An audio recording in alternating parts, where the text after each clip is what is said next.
দোল পূর্ণিমা লাগছে 2 মার্চ সোমবার বিকেল 5:57 এবং ছাড়ছে 3 মার্চ মঙ্গলবার 5:08।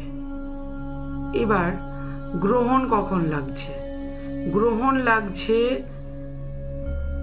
দোল পূর্ণিমার দিন অর্থাৎ 3 তারিখে লাগছে 3:20 এবং গ্রহণ শেষ হচ্ছে সন্ধ্যা 6:47 অর্থাৎ 3 ঘন্টা মতো পূর্ণিমার ভেতরে গ্রহণ থাকছে এবং সূতক শুরু হচ্ছে সকালবেলা 6:30। 3 তারিখ সকালবেলা 6:30।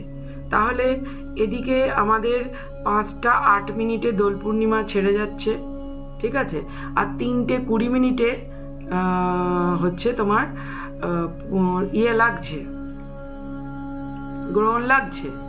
তাহলে ওই কিছুক্ষণ মোটামুটি 3 ঘন্টা 27 মিনিট গ্রহণ পূর্ণিমার ভেতরে থাকছে। এবার ক্লিয়ার হলো সবার কাছে? এইবার কথা হচ্ছে গ্রহণ। এমনি নর্মালি দুটো জিনিস প্রতি বছরই হয়, সেটা হচ্ছে পূর্ণিমা, বিশেষ করে দোল পূর্ণিমা, রং দোল, হোলিকা দহন, এগুলো প্রতি বছরই হয়।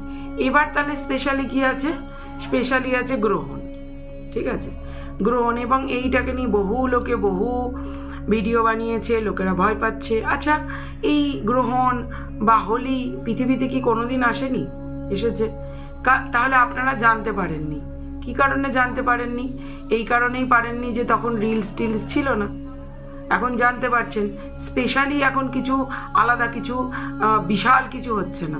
এর আগে আমি আপনাদের একটি মন্ত্র বলেছি, যখন আপনাদের মনে হবে যে খুব নেগেটিভ, আপনার নিজের মনে ভয় লাগছে, তো একটি মন্ত্র বাস বুকে হাত দিয়ে 7 বার ওম নারায়ণ অনন্ত হরি নৃসিংহ প্রহ্লাদ বাধা হরহে কৃপালু। খুব সহজ মন্ত্র, কোনো বীজ নেই এর ভেতরে, কোনো ক্ষতিকর নয়। আপনি বলুন, হে নরসিংহ, আমি আপনার প্রহ্লাদ, আমাকে রক্ষা করুন। এক তো এটা হলো। দ্বিতীয় জিনিস, ওই যে 3 ঘন্টা 27 মিনিট আপনি টাইম পাচ্ছেন 3 তারিখে বিকেলবেলা, ওই সময় গ্রহণের সময় সব থেকে ভালো জিনিস হচ্ছে জপ করা।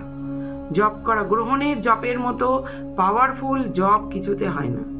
যদি আপনি 108 বার করেন তো 1 লক্ষ জপের সমান হবে। গুরুমন্ত্র চোখ বন্ধ করে শ্বাসের সঙ্গে ওই সময় জপ করুন। এর থেকে পাওয়ারফুল কিছু হয় না। পিতৃদোষ, গ্রহদোষ, নানান রকম প্রবলেম দূর হয়। জপ করুন, জপ ইষ্টকে সমর্পণ করুন এবং তার কাছে কিছু না চেয়ে বলুন, তুমি জানো আমার জন্য কি মঙ্গলকারী, তুমি তাই করো, ঠিক আছে? এর থেকে ভালো আর কিছু হয় না। গ্রহণের সময়ের জপের থেকে ভালো কিছু হয় না।